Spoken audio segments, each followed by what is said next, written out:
महाराज की, परम पूज्य प्रथम गणनियारिका रत्न श्री 105 विजयमती माता जी की, जैन धर्म की, जिनवानी माता की। गुणानां विस्तरं वक्षे स्वभावानां तथैव च पर्यायाणां विशेषेण नत्वा वीरं जिनेश्वरम्।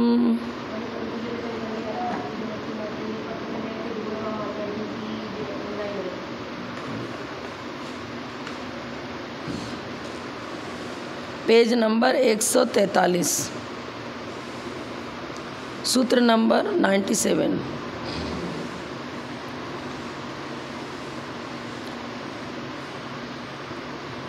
सद्द्रव्य लक्षणम सीदति स्वकीयान गुण पर्यायान व्याप्नोतीति सत् उत्पाद व द्रव्ययुक्तम सत्। सद्द्रव्य लक्षणम, द्रव्य का लक्षण क्या है? सत्।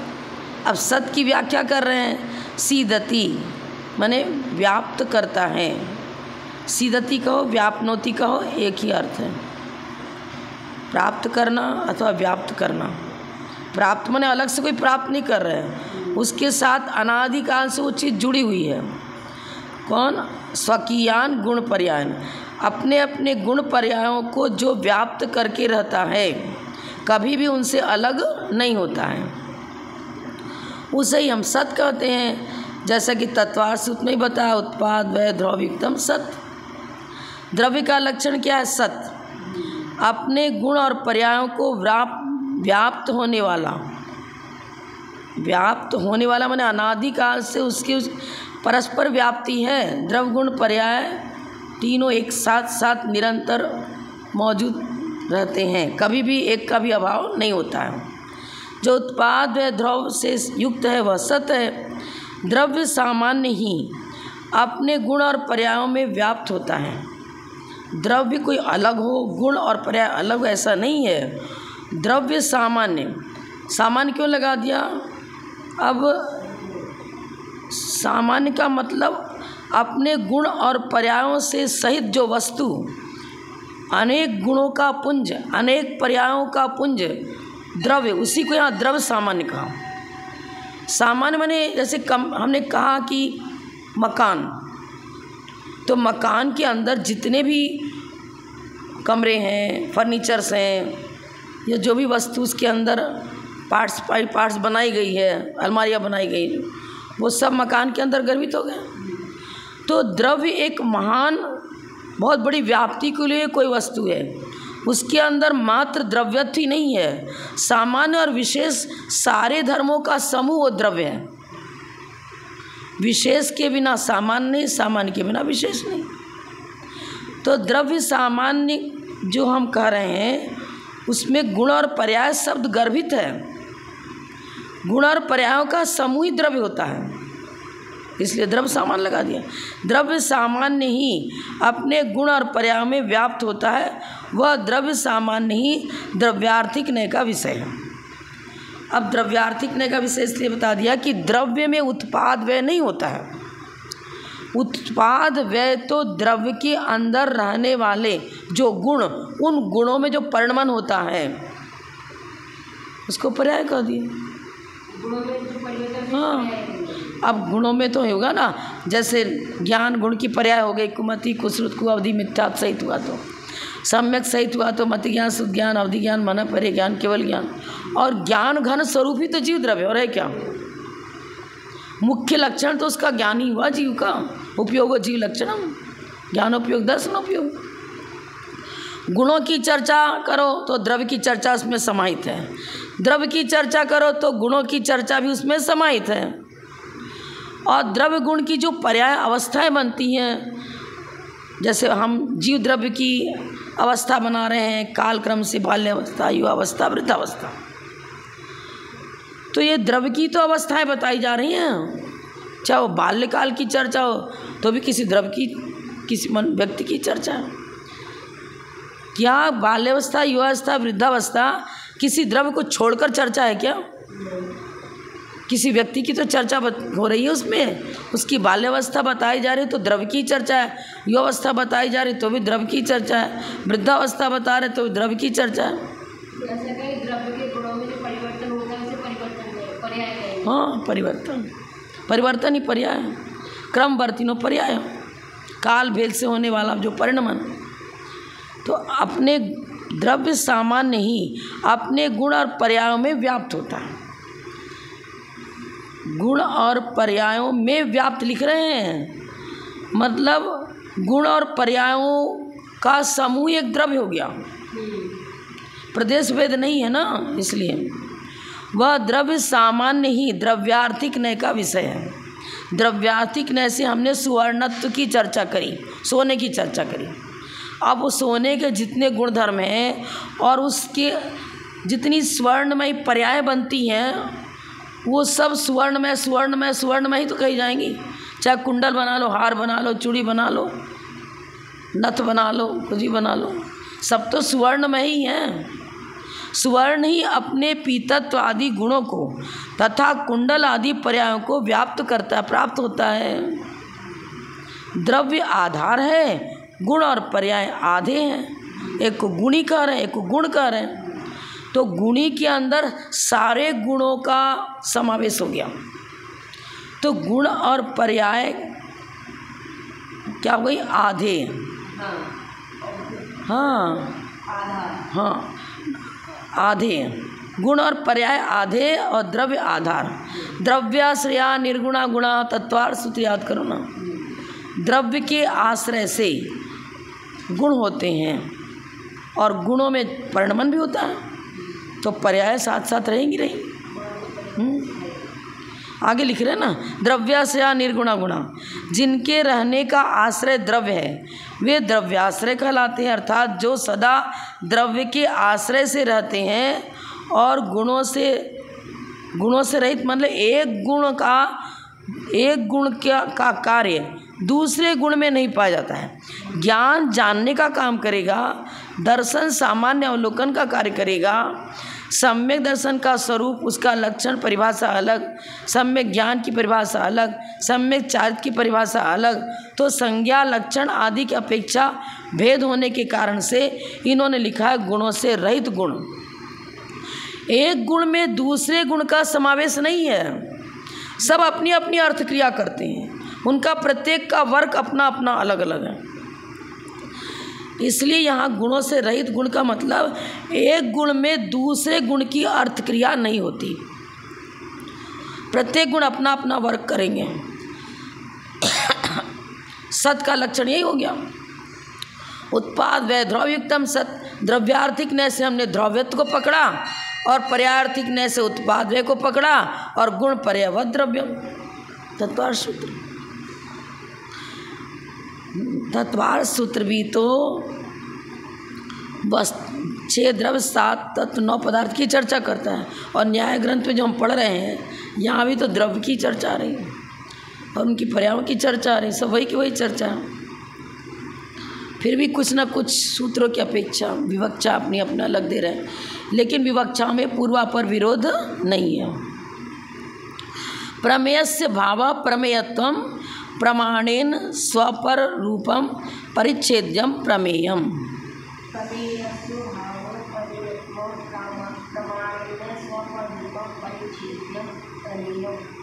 प्रमेय मतलब ज्ञान का विषय, ज्ञान स्वपर प्रकाशक है।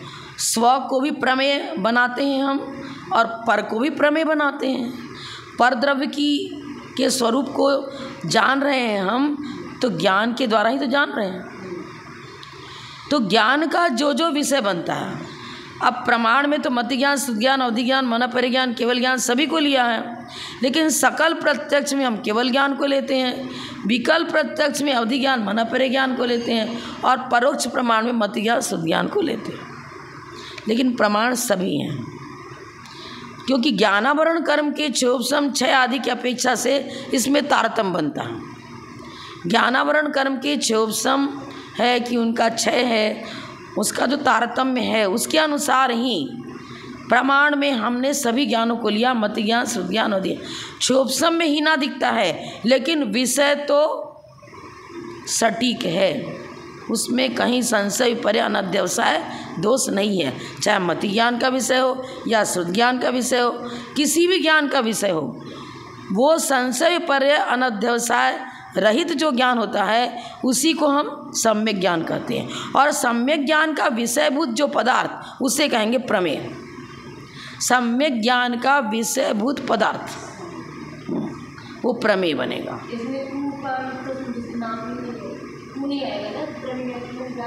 प्रमेय मतलब ज्ञान का विषय, कोई भी सम्यक ज्ञान का विषय। हाँ, सम्यक ज्ञान का विषय, क्योंकि वस्तु एक धर्मात्मक नहीं होती, वस्तु सर्वथा नित्य नहीं होती, सर्वथा अनित्य नहीं होती, द्रव्य का स्वरूप वैसा है ही नहीं।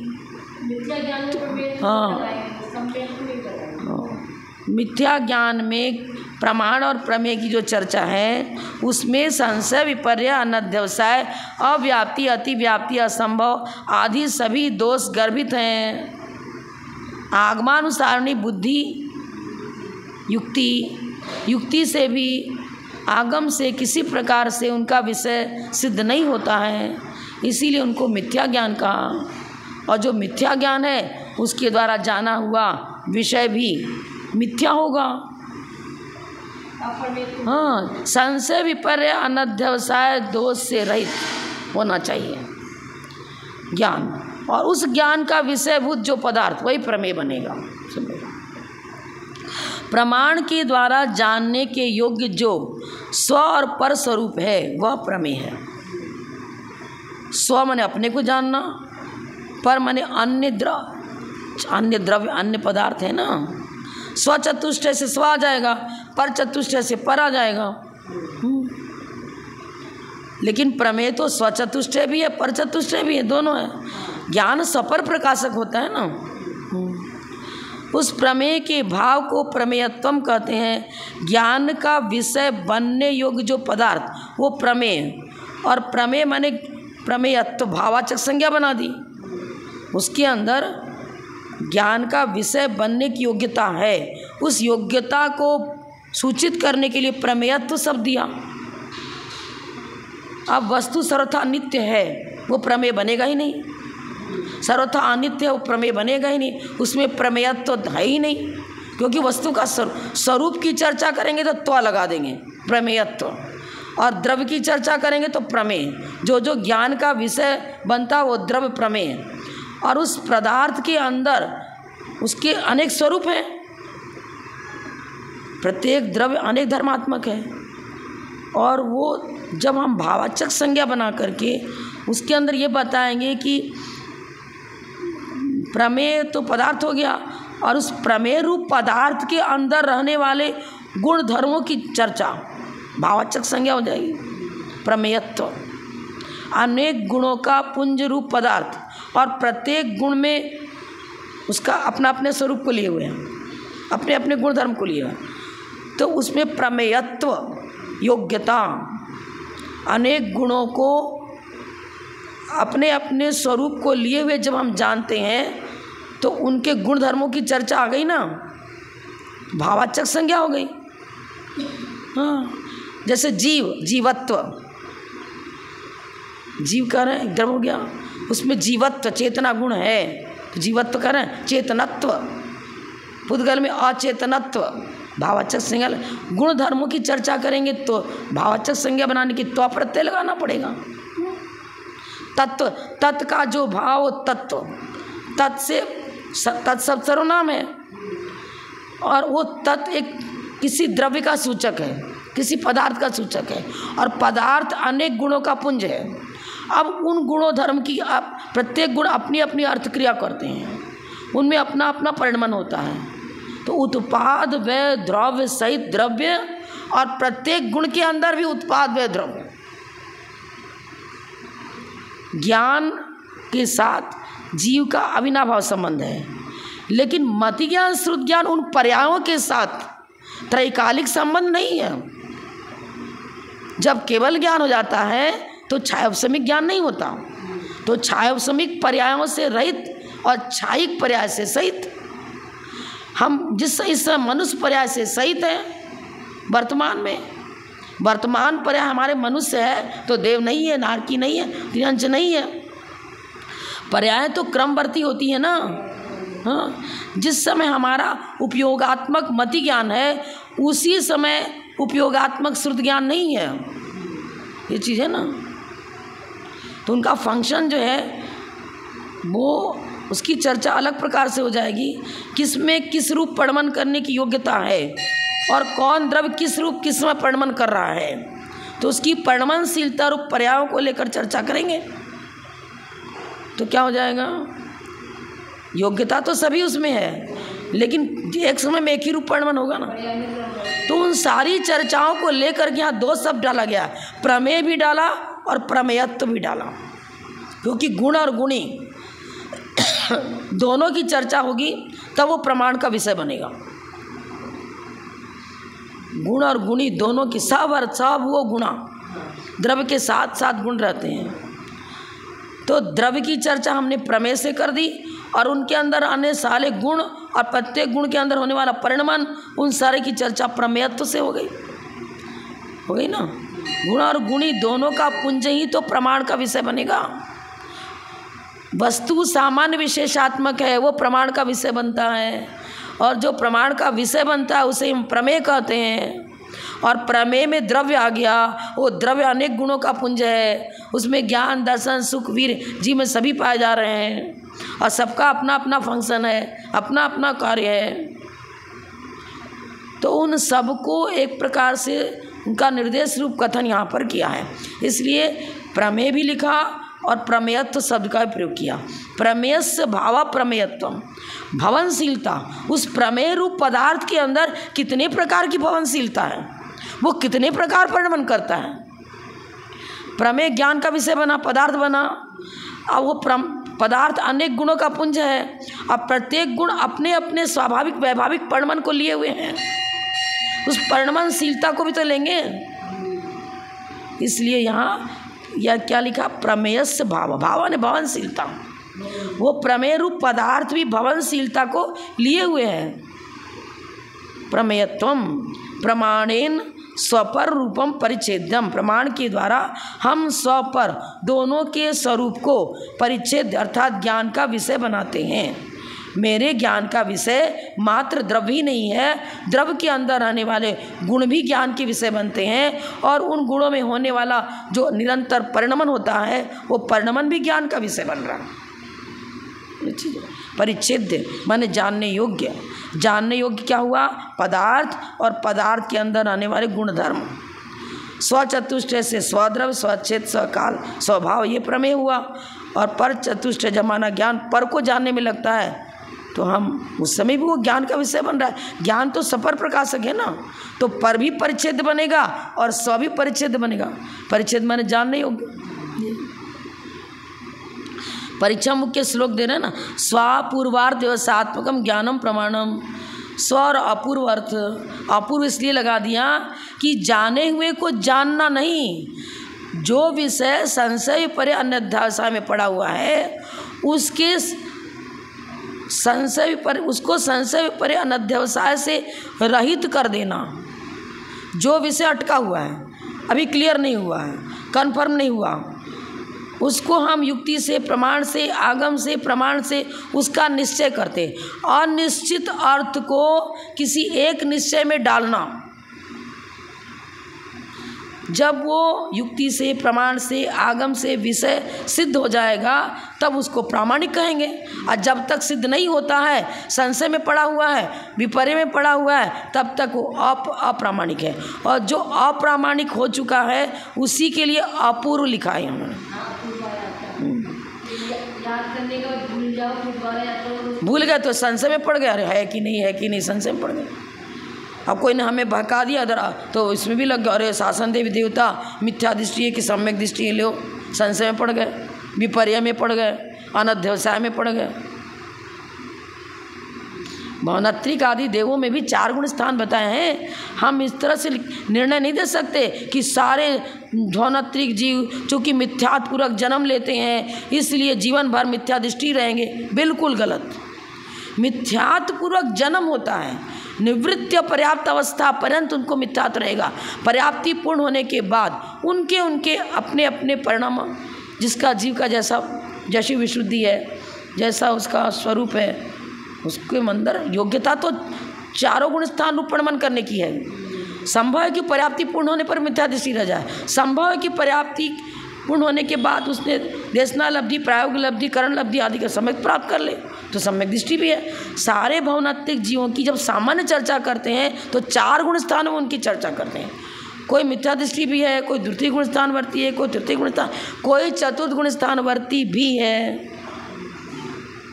अब जो ये है स्वधर्म इंद्र, वो अवधि ज्ञानी होता है, वो जिन शासन की प्रभावना के लिए सम्यक दृष्टि को ही नियुक्त करेगा। मिथ्या दृष्टि क्या जिन शासन की प्रभावना करेगा, क्या योग्यता ही नहीं है। गहराई से सारी चर्चा लेनी चाहिए। कभी भी किसी वक्ता के पंक्ति मात्र, एक वाक्य मात्र को सुनकर के निर्णय नहीं लेना चाहिए। वक्ता की वाक्य को थिंकिंग करो, विचार करो, प्रमाण नए निक्षेप से उसको हर पहलू से जानने की चेष्टा करो, तब वो आपका ज्ञान, जब वो जो आपने समझा वो प्रामाणिकता को लिए हुए तब होगा जब युक्ति आगम सब प्रकार से सिद्ध हो जाए तब। ये मेरे गुरु हैं इसलिए मैंने इनको सुन लिया, अब वो हाँ ये तो सही बोलेंगे, ये तो बहुत प्राचीन हमारे आचार्य हैं, ये तो बहुत ज्ञानी हैं, चारों अनियों की ज्ञाता हैं, इसलिए जो कहेंगे वो सही कहेंगे। ये बात अविनाभाव संबंध को लिए हुए नहीं है, क्योंकि जीव कांड में लिखा है गुरु के निमित्त से जब तक वो तो लिख रहे हैं कि सुना हमने, जाना, लेकिन फिर यदि वो युक्ति आगम प्रमाण से सिद्ध नहीं हो पा रहा है, फिर अन्य से हमने सुना और जाना कि नहीं ये विषय इस प्रकार सिद्ध है, इस प्रकार नहीं सिद्ध हो रहा है, तो चेंज होना पड़ेगा। इसीलिए तो बता रहे हैं, वो लिखा जीव कांड की गाथा वितरत प्रेजेंट माइंड में नहीं आ रही है। मैंने गुरु के द्वारा दिए हुए उपदेश को सुना, जाना और उस पर श्रद्धा कर रहा है, लेकिन फिर एक और विशिष्ट ज्ञानी मिले, उन्होंने कहा देखो यहाँ पर ये त्रुटि आ रही है, यहाँ पर ये संशय दोष आएगा, यहाँ, अब उसके बाद भी वो रिजिड होता है कि नहीं यही सही है, तब से वो मिथ्या दृष्टि हो जाएगा। बताया वो कल हमें आपको उसको एकदम कभी कभी क्या होता है ना, जाना हुआ विषय भी तुरंत माइंड में नहीं आता है। जो प्रमाण के द्वारा जाना जाए वह प्रमेय है। ये गुरु का नाम नहीं लिख रहे हैं, प्रामाणिकता होनी चाहिए, प्रमाण का विषय, वक्ता का विषय प्रामाणिकता को लिए उत्तम माना जाएगा। नाम ये आचार्य विद्यासागर जी की वचन है, ये महावीकृति जी महाराज का वचन है, ये विमल सागर जी के वचन है। यदि उनके वचन पूर्वाचार्यों की कृतियों को के अनुसार युक्ति प्रमाण आगम से संगत हैं तो प्रामाणिकता को लिए हुए रहेंगे, और यदि उसमें कहीं भी कुछ आ रहा है दोष तो उसको प्रामाणिकता नहीं दी जाएगी, चाहे वो आचार्य महावीकृति जी महाराज हो, चाहे विमल सागर जी हो, चाहे गण्यहारिका विजयमती माता जी हो। उनके वचनों में पूर्वापर विरोध पूर्व आगम से नहीं आना चाहिए। यदि नहीं आ रहा है तो सटीक, और आ रहा है तो सटीक नहीं। ठीक है, चलिए बात हो सकता है उनको उस समय पढ़ा नहीं हो सकता है उनको ऐसे समय में पढ़ने के बाद नहीं, यहाँ हम तो थ्योरी बता रहे हैं। हम किसी को एक आचार्य को नहीं पकड़ेंगे कि उन्हीं आचार्य के वचन प्रामाणिक होंगे, अन्य आचार्य के वचन प्रामाणिक नहीं होंगे। ये विषय यहाँ न्याय ग्रंथ में ये दिया जा रहा है। यहाँ किसी का अनादर ही नहीं, ये नहीं बताया जाए कि महावीकृति महाराज कहते हो वो तो गलत हो सकता है। आप मिलान करो, यदि उनकी वाणी में कहीं असत्ता है ही नहीं, पूर्वापर विरोध है ही नहीं, तो प्रामाणिकता है।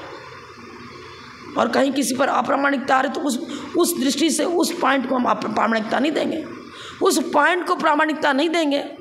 कब तक प्रामाणिकता नहीं देंगे? जब तक उसका निराकरण नहीं होता। युक्ति से कोई भी आचार्य हो, ए टू जेड पूर्व आचार्य, यहाँ तक कि बड़े बड़े आचार्य लिख रहे हैं, यदि मेरे ग्रंथ में कहीं त्रुटि रह गई हो, कुछ न्यूनता रह गई, कुछ अधिकता रह गई हो, तो विद्वज्जन उसको सुधार कर देखें, पढ़े। कुंद आचार्य, समंत भद्राचार्य, बड़े बड़े आचार्य लिख रहे हैं। तो उन आचार्यों की बात को तो हम सुना रहे हैं आपको कि वो इतने बड़े बड़े आचार्य जो हैं, समंत भद्राचार्य, मानतुंग आचार्य, सब बड़े बड़े आचार्य, वो जब किसी भी कुछ रचना कर रहे हैं उसमें बता रहे हैं कि मैं अल्प ज्ञानी हूँ, मेरे द्वारा मैं छद्मस्त अवस्था हूँ, मेरी कहीं कोई त्रुटि रह गई हो तो आप उसको सुधार कर पढ़ें, जान लें, ठीक से समझ लें। यहाँ प्रमाण की चर्चा में यही तो बता रहे हैं।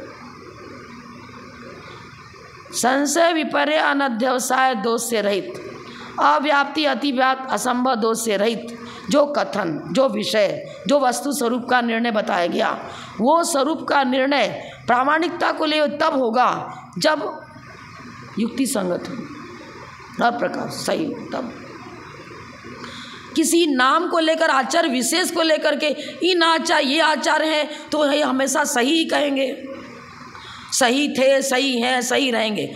मैं मानती हूँ सही थे, सही हैं, सही रहेंगे, पर कब मानूंगी?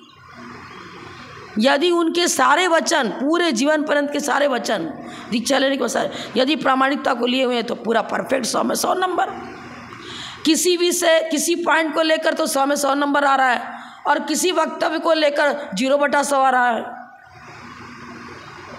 आचार्य वही हैं, पर किसी पॉइंट को लेकर चर्चा कर रहे हैं तो वहाँ किसी आगम से संगत, आगम संगत नहीं नज़र आ रहा है, और अनेकों जगह पर तो आगम संगत नज़र आ रहा है, पर कहीं कहीं आगम संगत नज़र नहीं आ रहा है। यहाँ चर्चा यही तो कर रहे हैं ना। प्रामाणिकता कब दो? जब युक्ति प्रमाण आगम से अनुकूल हो, आगम के अनुकूल हो, और संशय पर्यान अध्याय दोष से रहित हो। प्रथमानुयोग, कारणानुयोग, चरणानुयोग, द्रव्यानुयोग, चारों अनुयोगों के किसी भी अनुयोग से जहाँ विपरीतता ना आती हो। जो सरागी है वह मिथ्या दृष्टि है, ये आगम संगत नहीं है। सर्वार्थ सिद्धि के देव सरागी तो हैं लेकिन मिथ्या दृष्टि नहीं है। तो भवनात्रिक के देव भी, यदि जिस भवनात्रिक देव का चतुर्थ गुण स्थान है उसको हम मिथ्या दृष्टि नहीं कहेंगे, कुदेव नहीं कहेंगे, वो कुदेव नहीं है। जिस प्रकार सर्वार्थ सिद्धि के देव चतुर्थ गुण स्थानवर्ती होने से कुदेव नहीं कहलाते, इसी प्रकार भवनात्रिक में भी रहने वाले देव यदि चतुर्थ गुण स्थानवर्ती कोई है, जो है वो कुदेव नहीं है। कुछ सब मिथ्यात्व का सूचक है, ऐसा है। और साधर्मी भाई के प्रति वात्सल्य भाव रखना ये सम्यक दर्शन का अंग है। उनकी अवहेलना, उनकी निंदा, उनका ये करना, उनको अपने गुण स्थानवर्त, यदि चतुर्थ गुण स्थानवर्ती है तो चतुर्थ गुण स्थानवर्ती असंयमी पर है सम्यक दृष्टि, उनको जैसे आदर देना चाहिए उसी प्रकार उनका रेस्पेक्ट करेंगे। सच्चे देव सद्गुरुवत उनकी पूजा और आराधना नहीं होगी। जिसका जो गुण स्थान है, जिसका जो स्वरूप है, उसका उसी स्वरूप को लिए हुए समादर, उसके साथ उसी प्रकार का व्यवहार, उसी प्रकार का उसका रिस्पेक्ट होता है, तो मेरा सम्यक दर्शन निर्मल बना रहेगा। और चतुर्थ गुण स्थानवर्ती को मिथ्यात्व गुण स्थानवर्ती घोषित करना ये भी एक बहुत बड़ा अपराध है, और वो ज्ञान, उस वक्ता का ज्ञान सम्यक ज्ञान नहीं कहलाएगा। वो मिथ्यात्व, उस पॉइंट को लेकर के उसका ज्ञान मिथ्या कहलाएगा, सर्वथा मिथ्या नहीं कहलाएगा, पर उस पॉइंट को लेकर उसका ज्ञान मिथ्या कहलाएगा। यहाँ प्रमाण की चर्चा चल रही है, प्रमेय की चर्चा चल रही है, तो सर्वांगीण हमें समझना पड़ेगा, हर वस्तु को हर पहलू से समझना पड़ेगा। जो ज्ञान स्वपर स्वरूप को विशेष रूप से निश्चय करे, विशेष रूप से हर पहलू से, गुण स्थान से, मारणाओं से, कर्णानुयोग से, द्रव्यानुयोग से, विशेष रूप से हर दृष्टि से व्यवहारने से, निश्चयने से सिद्ध करे, जाने, वह प्रमाण है। उस प्रमाण के द्वारा जो जानने योग्य है अथवा जो प्रमाण के द्वारा जाना जाए वह प्रमेय है। उस प्रमेय के भाव को प्रमेयत्व कहते हैं। जिस शक्ति के निमित्त से द्रव्य ज्ञान का विषय अवश्य होता है वह प्रमेय। प्रमाण सम्यक ज्ञान को कहते हैं, और ज्ञान का विषय जो पदार्थ वह प्रमेय हुआ। ज्ञान का विषय, जिस शक्ति, माने ज्ञान शक्ति से हम जानते हैं ना, जिस शक्ति के निमित्त से द्रव्य ज्ञान का विषय बनता है वह प्रमेयत्व गुण है। प्रमेयत्व एक गुण है। प्रमेयत्व गुण के कारण से द्रव्य को हम प्रमेय कर रहे हैं। प्रमेय हुआ पदार्थ, और प्रमेय माने जानने योग्य। प्रमेयत्व गुण जिसमें है वही तो प्रमेय कहलाएगा। जीवत्व जिसमें है वही तो जीव कहलाएगा। तत् का जो विषय वो तत्व कहलाएगा। भाववाचक संज्ञा बना दी।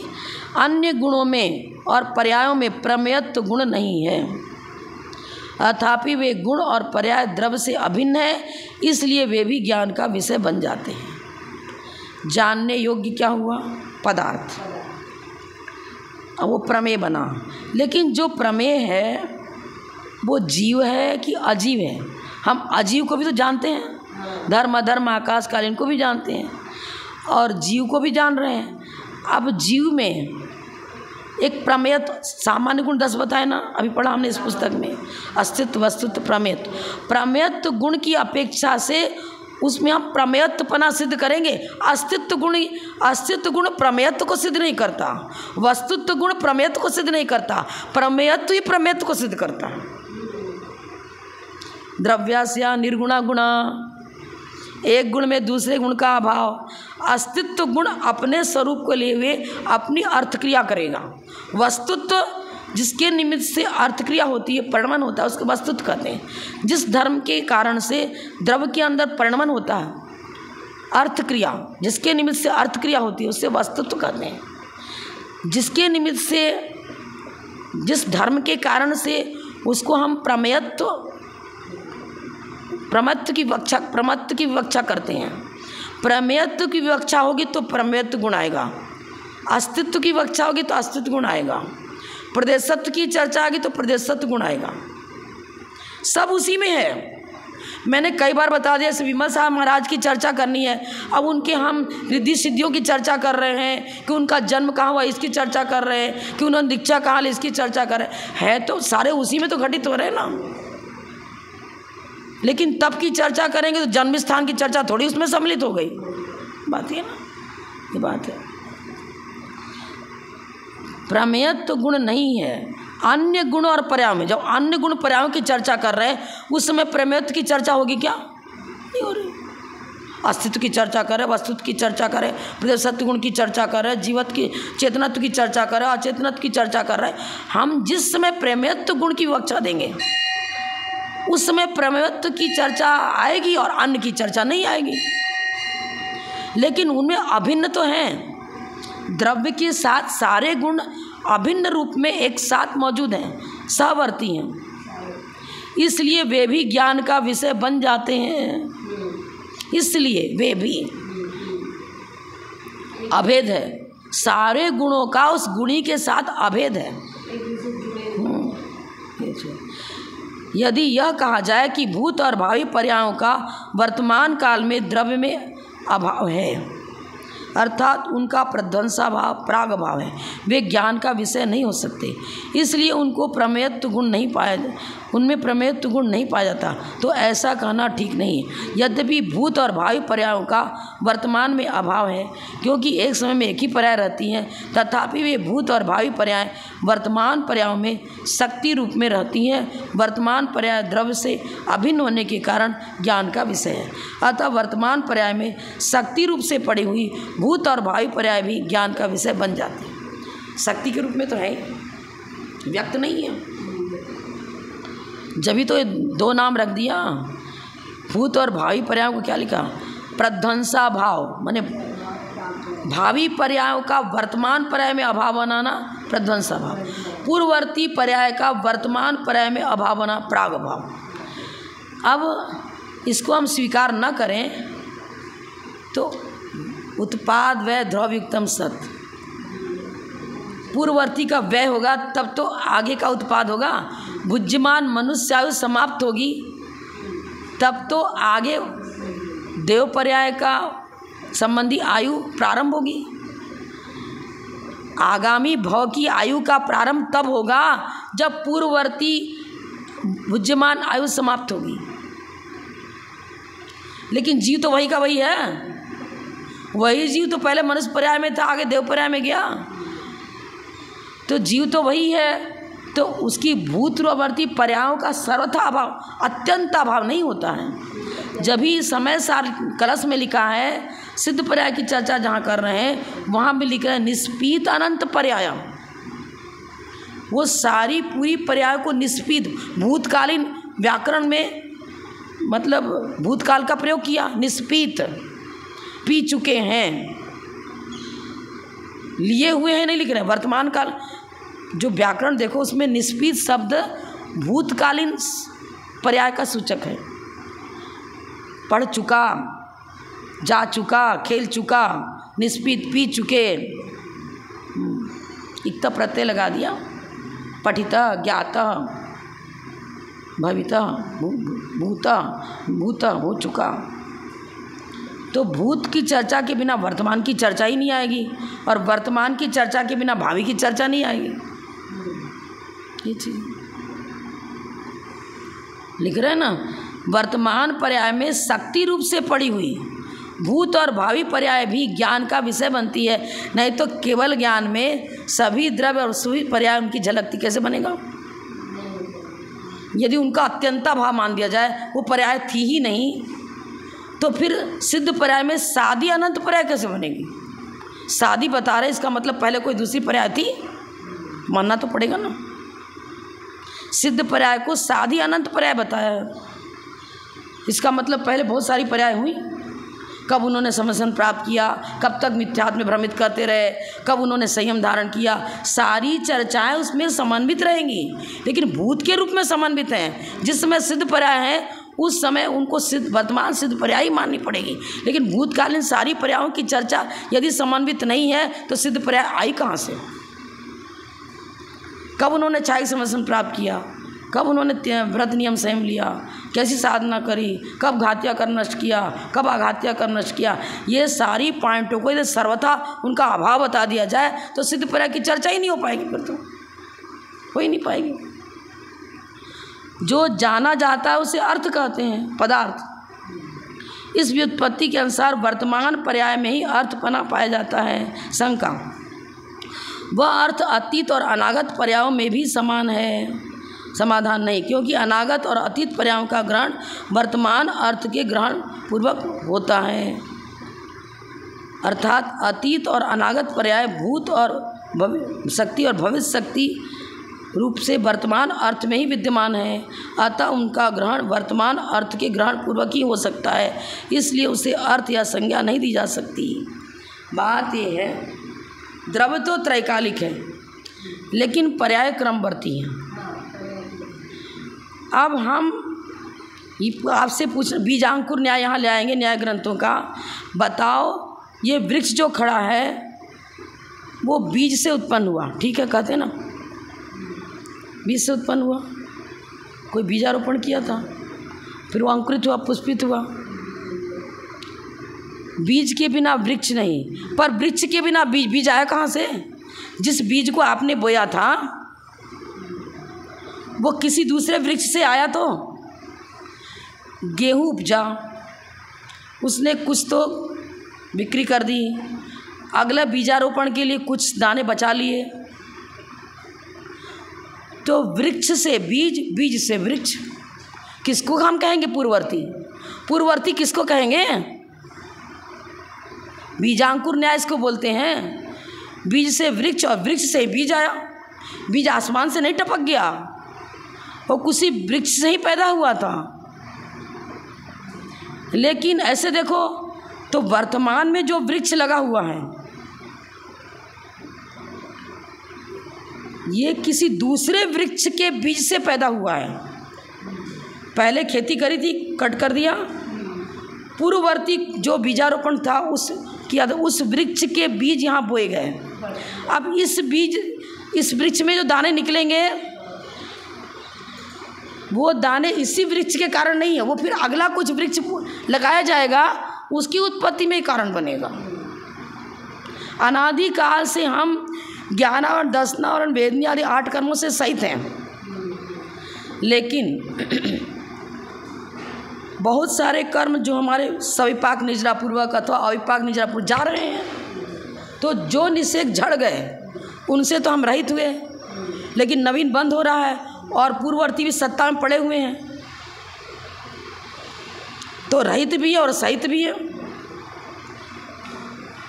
जो वर्गनाएं, जो कर्म निकल चुके, हट गए, निकल गए, उनसे तो रहित हुए, लेकिन नवीन बांध रहे हैं, उससे ही सहित हो गया और पूर्ववर्ती सत्ता में। तो हम सर्वथा अपने को सहित, ज्ञानावरण आदि कर्मों से सर्वथा हम रहित भी नहीं है और सर्वथा सहित भी नहीं है। आप जब बृहस्पति स्तोत्र पढ़ोगे ना तो उसमें पूरा न्याय ग्रंथ भरा पड़ा हुआ है, उसमें सारे कर्मों की व्याख्या बहुत अच्छी बताई है। पर्यार्थिक न्याय से हम नवीन कर्मों का बंद करते हैं, लेकिन पूर्ववर्ती कर्मों की निजरा भी करते हैं। एक एक निषेध झड़ भी रहे हैं। मान लो कोई 100 वर्ष की आयु को लेकर पैदा हुआ, लेकिन उसकी 50 वर्ष की आयु तो व्यतीत हो गई, अब जन्मा था तब तो 100 वर्ष वाले निषेक थे उसके पास में, लेकिन अब निषेक रचना भी ऐसी होती है कि आबाधा काल पूरा होने के बाद निषेक रचना होती है। लेकिन आयु की चर्चा करेंगे तो जब से देवायु, मान लो कोई देव था तो देवायु की समाप्ति जैसे हुई तुरंत ही उस दूसरे समय में अगली आयु का प्रारंभ हो गया। क्योंकि आयु के साथ ऐसा है कि मान लो जैसे हमारी आयु मान लो 100 वर्ष की, आप 80 वर्ष की है मान लो, अब हमने 70 वर्ष की आयु में नवीन आयु का बंद कर लिया, ठीक है, तो अब बच गया 80, 90, 100, 30 वर्ष। अब आयु अगले वाली आयु की आबाधा 30 वर्ष की पड़ेगी, क्योंकि 2 आयु का निषेक एक साथ उदय में नहीं आएगा। जब ये निषेक समाप्त होगा तब अगला निषेक प्रारंभ होगा, अगली आयु का प्रारंभ होगा। तो आयु की आबाधा कितनी पड़ी? 30 वर्ष। आगामी आयु की आबाधा पड़ती है, भुज्यमान आयु की आबाधा नहीं पड़ती। आगे आगामी पर्याय संबंधी जो हमने अभी बंद कर लिया, वो जब तक मेरी भुज्यमान आयु तब तक उसका आबाधा काल माना जाएगा। किसी ने 50 वर्ष की आयु बांधी थी और 10 वर्ष की उम्र में ही 10 त्रिभाग पढ़ना चाहिए, तो मान लो 22-25 वर्ष मान लो, उसमें उसने आयु नवीन आयु का बंद कर लिया, तो जो बच गया उसकी 50 वर्ष की आयु, तो 25 वर्ष उसकी आबादा पड़ेगी आयु की, अगले आयु संबंधी। उसी प्रकार सारा चारों अनुयोग को विधिवत जानेंगे तब मेरा ज्ञान प्रामाणिकता को लिए हुए बनेगा। एक भी माइनस हो जाएगा, उसमें थोड़ी भी न्यूनाधिकता हो गई तो कितने भी पूर्ववर्ती आचार्य हों, सारे आचार्य अपने ग्रंथ में ही लिखते हैं मेरी छद्मस्त अवस्था है। यदि कहीं कुछ त्रुटि रह गई हो तो उसमें आप मिलान करके उसको सुधार लेवें। फिर हम कैसे चैलेंज दे करके बोल सकते हैं कि अमुक आचार्य की वाणी हमेशा सत्य थी, है और रहेगी? सर्वथा नहीं लगा सकते। आप मिलान कर लो। यदि सर्वथा मिलान ही हो रहा है, कहीं त्रुटि नहीं जा रही तो ठीक है। हमने कभी देखा क्या कुंद आचार्य की वाणी में कहीं दोष निकला क्या? कहीं संशय पर्यान अध्यवसाय वाली बात है ही नहीं, इसलिए हम कह रहे कुंद आचार्य की वाणी सही है। यदि आचार्य महावीर कीर्ति महाराज की वाणी में हमने कहीं भी किसी ने किसी के द्वारा कहीं भी किसी प्रकार से संशय पर्यान अध्यवसाय सहित वाणी सुनी नहीं, देखी नहीं, जानी नहीं, तो हम कहते हैं कि इनकी वाणी सही है। आचार्य विद्यासागर महाराज की वाणी में यदि जिस पॉइंट को लेकर के सर्वथा सटीकता नजर आती है तो उस प्रकार से सत्यता, और यदि कहीं किसी प्रकार से किसी प्रकरण को लेकर के न्यूनाधिकता नजर आ रही है तो उस प्रकरण की अपेक्षा से असत्यता, उस प्रकरण को लेकर बड़े बड़े आचार्य लिख रहे हैं। जब तक छद्मस्त अवस्था है तब तक अल्प ज्ञान है। सर्वद्रव्य पर्याय से केवलस्य, सभी द्रव्य और सभी पर्यायों की चर्चा मति ज्ञान श्रुत ज्ञान से नहीं हो सकती है। जब नहीं हो सकती है तो न्यूनता है, और न्यूनता है तो अल्प ज्ञान है। अल्प ज्ञान में कभी भी त्रुटि आ सकती है, संभव है। इसलिए अपने को हमेशा यही कहना चाहिए कि भाई मिलान कर लो। यदि मेरी वाणी आपको युक्ति संगत नज़र आवे तो उसे स्वीकार कर लेना, यदि युक्ति संगत नज़र ना आवे तो स्वीकार मत करना। पर युक्ति मैं जो कहता हूँ वही युक्ति संगत ये नहीं बनेगा। आगमानुसारणी बुद्धि गुणस्थान मारणाओं की अपेक्षा कसायों की उदयावली, यदि अनंतान बंदी कसाय का उदय है और पहला गुणस्थान है तो उसको मिथ्या दृष्टि कहेंगे। अप्रत्याख्यान का उदय है तो वो सम्यक दृष्टि है, उसका ज्ञान सम्यक ज्ञान है, और उसके द्वारा जाना हुआ विषय भी प्रमेय बनेगा। सम्यक ज्ञान का विषय प्रमेय होता है। लेकिन किसी पॉइंट को लेकर यदि हमने हीनाधिकता कर दी तो जिस पॉइंट को लेकर हीनाधिकता करी वही संशय पर्यान अध्यवसाय अव्याप्ति अतिव्याप्ति असंभव दोष आकर खड़ा हो जाएगा, और उस पॉइंट को लेकर के हीनाधिकता होने के कारण से वो अप्रामाणिक हो जाएगा। प्रत्येक पंक्ति, प्रत्येक वाक्य रचना, वक्ता का प्रत्येक अभिप्राय आगम से मिलना चाहिए। हर वाणी में हर अक्षर के साथ चारों अनुयोग के अनुसार की कथन प्रणाली को लेकर के उसकी चर्चा है तो पूर्णतः प्रामाणिक। और किसी अपेक्षा से प्रामाणिकता, किसी अपेक्षा से अप्रामाणिकता तो वही हो गया बौद्ध मत, नए सांख्य मत, न्यायिक, वैशेषिक, वही चर्चा हो गई। फिर अंतर क्या रहा? क्या अंतर रहा? हम ये नहीं कहेंगे कि पीछे का मंडल हम लिए हुए हैं तो मेरी वाणी को आप सटीक मानो। परिभाषा दे रहे हैं सम्यक ज्ञान की, उस परिभाषा से अनुकूलता है तो सही, और उस परिभाषा से अनुकूलता नहीं है, वो वाणी किसी भी आचार्य की हो, किसी भी आर्यिका की हो, किसी मुनि की हो, ये बात है। समय ज़्यादा हो गया। जो लोग परम पूज्य प्रथम गणनीय आर्यिका रत्न